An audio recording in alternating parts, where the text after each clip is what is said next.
नमस्कार। सर्वप्रथम मैं परम सिद्ध सद्गुरु ओशो के श्री चरणों में प्रणाम करता हूँ, नमन करता हूँ। आज बहुत समय से एक विवाद का हम सामना कर रहे हैं और वो विवाद है ओशो कम्यून, ओशो आश्रम पूना में, भारत में।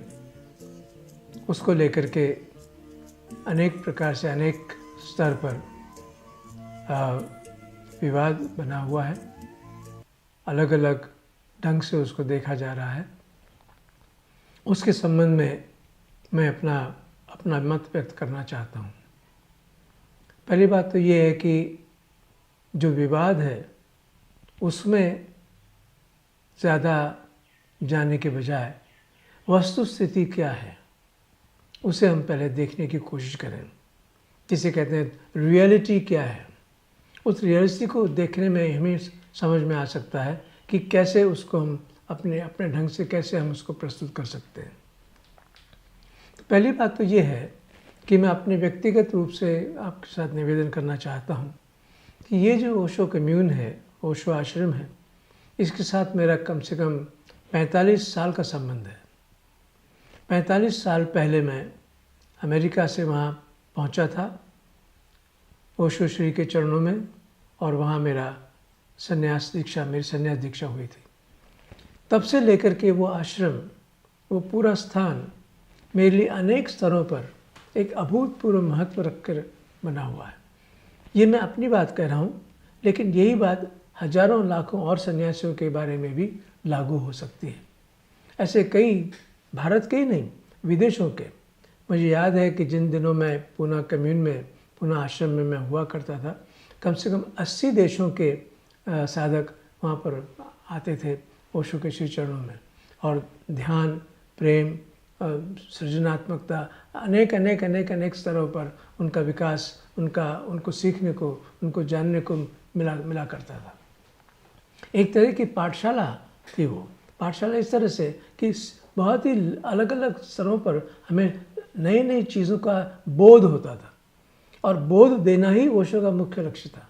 वो जो सारा जो आश्रम है वो बोधपूर्ण आश्रम है, और बोध को देने के लिए बनाया आश्रम है। वो न झुकने के लिए, न खड़े होने के लिए, न इधर जाने के लिए, उधर जाने, उसके सारा एक ओशो का पूरा जोर इस बात का था, जो भी हम करते हैं वो क्या हम बोधपूर्वक करते हैं कि नहीं करते हैं। कैसे उठते हैं, कैसे बैठते हैं, कैसे चलते हैं, कैसे नाचते हैं, जो भी हम करते हैं। इसलिए उसमें जो भी व्यक्ति आता था, आया है, वो उसके भीतर एक प्रकार का भाव जगत में और आध्यात्मिक जगत में उसका संबंध था। उसका उस वस्तु का जो भौतिक रूप है उसके साथ इतना संबंध नहीं था, लेकिन उसके साथ जुड़ी हुई सारी जो चेतना का जो खेल चलता था, जो विकास होता था, उससे संबंध था। इसलिए अगर आप देखें तो उसको हम कहेंगे कि of course it was a place of reverence. वो हमारे निष्ठा का, हमारे समर्पण का, हमारी भक्ति का तो अंग था, लेकिन साथ साथ ओशो कहते हैं उसका प्लेफुल भी था। हम नृत्य भी करते थे, हम संगीत भी करते थे, हम नाचते भी थे, और उसी प्लेफुलनेस में और भी अनेक चीज़ों को उन्होंने इंक्लूड किया था। तो उन्होंने उसको बहुत गंभीर नहीं माना। हमारे यहाँ धर्म का स्वरूप इतना गंभीर माना गया है, उन्होंने वो सारी गंभीरता हटा दी थी। उन्होंने उसको एक प्लेफुल रेवरेंस की बात की। रेवरेंस तो रखना है, लेकिन प्लेफुल ही रखना है। लेकिन प्लेफुल ही नहीं रखना है, अकेला रेवरेंस ही ना, दोनों का संगम होना चाहिए। यही उनका नए मनुष्य की उनकी कल्पना थी कि जिसमें दोनों का, अध्यात्म का भी, शरीर का भी, मन का भी, चेतना, एक सर्वांगीण विकास जिस जगह हो, ऐसा वो आश्रम रहा है हमेशा, जहाँ सर्वांगीण विकास हो। वहाँ केवल ये नहीं था कि हमें जाकर के सिर्फ सर ही झुकाना है, या कोई आरती करनी है, या कोई प्रसाद बांटना है, ऐसा सब कभी कुछ नहीं हुआ। अगर हम ये समझते हैं इस बात को कि वो सारा ओशो का पूरा ध्यान हमारे भीतर की जो चेतना है, हमारे भीतर की जो संभावना है, उसको जगाने का था। और उसका माध्यम क्या था? उसका माध्यम ध्यान की प्रक्रिया थी। और ध्यान की प्रक्रिया केवल यही नहीं कि 4-5 चरण ध्यान के किए, और हर क्षण पर, हर एक व्यक्ति, हर एक कार्य में हमारे लिए वो एक ध्यान का अंग था। इसलिए मैं आपसे निवेदन करना चाहूँगा कि जब हम अमेरिका में ऑरेगन स्टेट में जब रजनीशपुरम की स्थापना हुई थी 1981 से करीब 1985 तक मैं वहाँ पर रहा हूँ, तो आपको जानकर ये आश्चर्य होगा कि वहाँ हम कभी वर्क शब्द का प्रयोग नहीं करते थे। हम ये नहीं कहते थे where are you working. Osho ने वर्क शब्द हटा दिया, उन्होंने उसकी जगह शब्द रखा था वर्शिप। ये हमारी पूजा है, ये हमारी अभ्यर्थना है, ये हमारी सेवा है। तो अगर हमें पूछना होगा तो हम कहेंगे where are you worshipping. Worshipping का ये मतलब था कि जाके मंदिर के आगे बैठ गए कि पूजा कर रहे हैं कि मूर्ति है, ऐसा नहीं था। हर ओशो कहते हैं प्रत्येक एक्शन, प्रत्येक कार्य आपका एक वर्शिप है, एक सेवा है, एक पूजा है। आप नहा रहे हैं, आप कपड़े धो रहे हैं, आप बर्तन मांज रहे हैं, आप खाना बना रहे हैं, जो भी आप कर रहे हैं वो एक पूजा है, वो एक अभ्यर्थना है, वो आपकी ओर से दिया हुआ एक समर्पण भाव से निकली हुई बात है। वो खाली एक्शन नहीं है। तो वर्क जब आता है तो ऐसा लगता है जैसे बहुत बड़ा काम सर पे लिए हुए, इसलिए बोझ रहता है वर्क शब्द से। हम वर्क शब्द का प्रयोग रजनीशपुरम में नहीं करते थे, और ये बहुत महत्वपूर्ण है क्योंकि वर्क का मतलब तो होता है कि जैसे कोई बड़ा बोझ ढो रहे हैं, करना पड़ रहा है, कर रहे हैं, जैसे तैसे कर रहे हैं। और जब हम कहते हैं कि वर्शिप, तो वर्शिप 24 घंटे लगी हुई है। हम जो भी करते हैं वो सेवा है, वो अभ्यर्थना है, वो ईश्वर के प्रति हमारा समर्पण भाव है, भक्ति भाव है, प्रेम भाव है, जो भी आप नाम देना चाहें। तो इस दृष्टि को देखा जाए तो ये जो स्थान है ओशो आश्रम या ओशो कम्यून, इसका एक बहुत ही महत्वपूर्ण इसका जो अंग वो ये है कि प्रत्येक व्यक्ति के भीतर के विकास के लिए उसके लिए व्यवस्था थी हर लेवल पर, शारीरिक लेवल पर भी, भावनात्मक लेवल पर भी, आध्यात्मिक लेवल पर भी, और जीवन को जानने और समझने के लिए अनेक तरह की विधाएं, अनेक तरह के डिवाइसेस जो ओशो ने वहाँ पर खड़े किए थे वो हमारे लिए बहुत महत्वपूर्ण थे। इसलिए इस स्थान को केवल एक ज़मीन का टुकड़ा समझ करके नहीं ले सकते हम। वो चाहे इतना सा टुकड़ा हो चाहे बड़ा टुकड़ा हो, उस सवाल नहीं है। पूरा का पूरा आश्रम, उसमें वो जो स्विमिंग पूल था वो भी उसका नाम ओशो ने दिया था बाशो। एक जैन फकीर के नाम से दिया था नाम, उसका नाम था बाशो।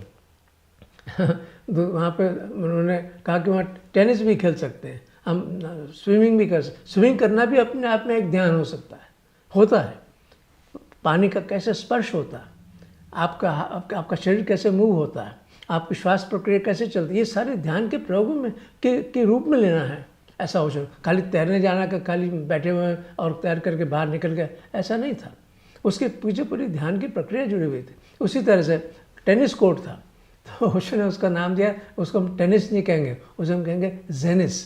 जेनिस यानी अवेयरनेस से खेला हुआ कि वो कि हारने जीतने का सवाल नहीं होता था कि मैं हारा टेनिस के खेल में कि तू जीता। मैं कैसे खेल रहा हूँ, मेरे हर एक मूवमेंट में अवेयरनेस है कि नहीं, होश है कि नहीं, या मैकेनिकली कर रहा हूँ या खाली जीतने के लिए कर रहा हूँ, वो भाव नहीं था। अब आप देखिए कितनी गहराई से उस चीज़ को ओशो ला रहे हैं हमारे सामने कि एक छोटा सा एक एक्शन है कि हम टेनिस खेल रहे हैं।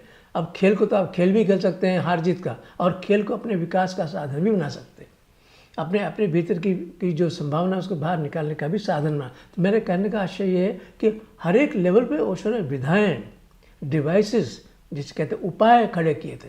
ओशो आश्रम पूरा का पूरा एक उपाय, एक पूरा आश्रम एक उपाय है हमारे विकास का, आध्यात्मिक कहो, भावनात्मक कहो, जो भी कहो, उसका वो प्रतीक है उसका विकास का हमारे भीतर के। इसलिए उसको ऊर्जा क्षेत्र हमने कहा, और निश्चय क्योंकि वहाँ ओशो बुद्ध पुरुष स्वयं वहाँ विद्यमान, तो इसलिए हमने उसको बुद्ध क्षेत्र कहा, ऊर्जा क्षेत्र का। तो ये जो उसका होना, ये होना एक बहुत मामूली बात नहीं है। वो ऐसा नहीं कि हम जा कर के खाली चले गए, किसी तीर्थ यात्रा में गए और तीर्थ यात्रा का जो काम काज करना है किया और वापस चले आए, ऐसा नहीं था। हमारी पूरा बीइंग वहाँ पर इन्वॉल्व होकर होता था। और जब हम बाहर आते थे, जब हम आश्रम से बाहर आते थे, वो जगह ऐसी थी कि जैसे कोई नहा करके बाहर आ रहा है, जैसे कोई स्नान करके बाहर आ रहा है, इतनी फ्रेशनेस लगती थी। आप पूछ देखिए कितने हज़ारों सन्यासियों से आप पूछिए तो आपको पता चलेगा कि क्या होता था। तो ये जो स्थान है, इस स्थान को हमें एक बहुत ही विशेष रूप में देखना पड़ेगा। हमें उसके विवाद में उतर करके और खाली उसके काट छाँट करने का कोई मुझे इतना महत्वपूर्ण नहीं लगता है, जितना कि उसकी वस्तुस्थिति को, उसकी रियलिटी को, उसके होने को समझ करके और देखना कि मैं क्यों उसके साथ इतना जुड़ा हुआ फील करता हूँ। मैं तो अपनी बात करता हूँ, लेकिन ऐसे हज़ारों लाखों सन्यासी हैं जो इस बात को अनुभव करते हैं और कर रहे हैं। तो एक तरह का भीतर का, जब हमारे माता हों पिता हों तो हम झुक जाते हैं। हम इसलिए झुक जाते हैं क्योंकि हमारे भीतर का प्रेम, हमारा हावभाव हम उनके चरणों में रखते हैं कि आपके प्रति मैं क्या दे सकता हूँ। मेरा प्रेम ही दे सकता हूँ, मेरी श्रद्धा दे सकता हूँ, मेरा हावभाव दे सकता हूँ, और तो मैं क्या दे सकता हूँ। उसका सिंबल है वो ये नहीं कि आपको मैं परमात्मा समझता हूँ क्योंकि आपने दुनिया बनाई या आपने ये बनाया, ऐसा कुछ भाव नहीं उसके पीछे। लेकिन एक श्रद्धा है। ये श्रद्धा बहुत बड़ी बात होती है। उस श्रद्धा के भीतर एक तरह की एक संकल्प होता है कि मैं अपने जीवन को बदलने के लिए तैयार हूँ और मैं आपसे प्रार्थना करता हूँ कि आप मुझे संभालते रहें, मुझे आशीर्वाद देते रहें, मुझे आगे बढ़ाते रहें। उसके लिए मैं आपके चरणों में अपने आप को रखता हूँ, प्रार्थना करने के लिए। एज ए प्रार्थना के लिए मैं आपके चरणों में झुक रहा हूँ। मैं आपकी पूजा करने के लिए या आपकी आरती उतारने के लिए नहीं कर रहा।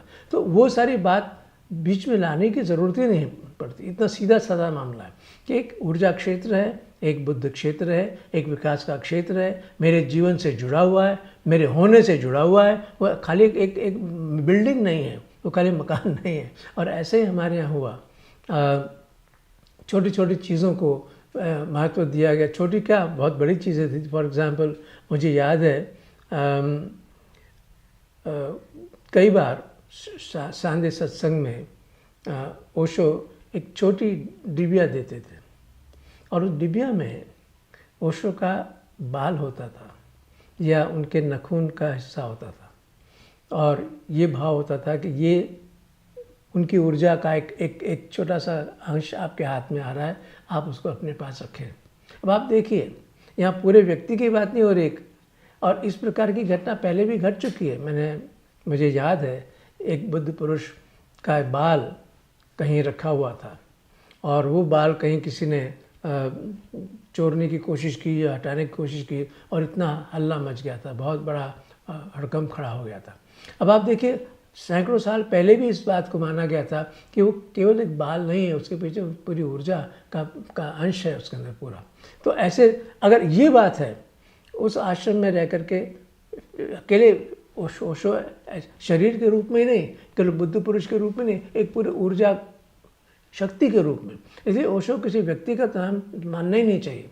और वो जिस जगह है वो किसी स्थान को नहीं है, वो स्थान नहीं है, वो एक ऊर्जा का क्षेत्र है। ऊर्जा का एक पूरा जिसे कहते हैं कि वातावरण है वहाँ पर, जहाँ पर व्यक्ति के अंदर एक रूपांतरण की प्रक्रिया खड़ी होती है।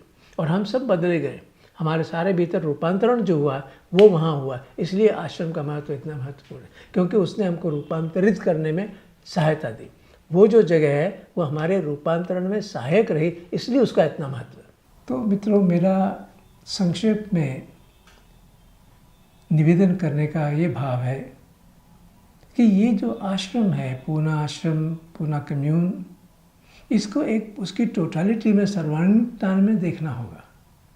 उसे टुकड़ों में नहीं देख सकते हम, क्योंकि पूरा आश्रम, पूरा कम्यून ये एक ओशो द्वारा निर्मित, ओशो की उपस्थिति द्वारा बना हुआ एक ऊर्जा क्षेत्र, जैसा मैंने कहा पहले आपसे, एक बुद्ध क्षेत्र है। और मैं आपको एक भी बात और स्मरण दिलाऊं, अगर आपने ओशो के प्रवचन सुने होंगे शिव सूत्र, उसमें शिव सूत्र में वचन आता है कि गुरु उपाय, गुरु अपने आप में एक उपाय है। गुरु स्वयं अपने आप में एक उपाय है, कोई व्यक्ति नहीं है। और गुरु जो भी करते हैं वो एक उपाय है हमको जगाने का, हमको बोधपूर्ण बनाने का। तो ओशो आश्रम एक बोधपूर्वक जीवन जीने का, जगने का, जगाने का एक साधन है, एक स्थान है। उसका अपना एक विशेष महत्व है। वो एक ज़मीन का टुकड़ा नहीं है। वो खाली ये नहीं कि आप आए और ध्यान किया और चले गए। पूरे जीवन के भीतर की जो चेतना है, जो विकास है, उसके लिए अनेक उपाय क्रिएट किए। वहाँ ग्रुप्स भी चलते थे, वहाँ अनेक प्रकार के भजन कीर्तन जो भी कुछ होता था, जो भी वो प्रत्येक मूवमेंट, प्रत्येक जो अनुभव होता था वो बोधपूर्वक होने का एक उपाय था। तो पहली बात तो ये कि ये एक बहुत ही महत्वपूर्ण स्थान, और जिसको आज भी व्यक्ति अनुभव कर सकते हैं और करते हैं। तो ये जो आश्रम का कोई भी हिस्सा हो, वो पूरा आश्रम का हिस्सा एक उसकी टोटलिटी का अंग है, वो अलग से नहीं, चाहे अलग बना हो लेकिन है पूरे ओशो के आश्रम का अंग है वो। और उसके अंदर सभी जगह उस प्रकार की बोधपूर्वक जीने की सुविधा, साधन और उसके लिए उत्साह, उसके लिए व्यवस्था की गई, ओशो द्वारा की गई थी। तो अंत में मेरा निवेदन है कि ये ओशो आश्रम, ओशो कम्यून, ये बुद्ध क्षेत्र, ये ऊर्जा क्षेत्र सभी साधकों के लिए, चाहे भारत के हों चाहे भारत के बाहर के हों, जो भी साधक आना चाहे, अपने जीवन को बदलना चाहे, उसके लिए पूरा ये आश्रम अवेलेबल होना चाहिए, उसके लिए वो बना रहना चाहिए। क्योंकि ये केवल एक व्यक्ति का सवाल नहीं है, एक नए मनुष्य को जन्म देने की प्रक्रिया का अंग है। ओशो ने जो नए मनुष्य की बात की है, ये पूरा आश्रम उस जैसे कि एक नए मनुष्य को जन्म देने का एक जैसे कि एक गर्भ है, जैसे कि एक वूम्ब है, वहाँ पर एक नए मनुष्य का जन्म हुआ है और होता रहे। और ये ओशो की बहुत बड़ी बात थी, वो चाहते थे कि ये ऐसा क्षेत्र बने जिसमें एक नए मनुष्य का जन्म हो सके, और उसके लिए सारी व्यवस्था, ये सारे उपाय, ये सारी योजना, ये सारा पूरा को पूरा आश्रम बिना काट छांट किए जैसा है वैसा साधकों को, भारत के बाहर के सभी साधकों को उपलब्ध होना चाहिए, तो ये उसकी सार्थकता है। इसके साथ मैं आपका नमन करता हूँ, प्रणाम करता हूँ।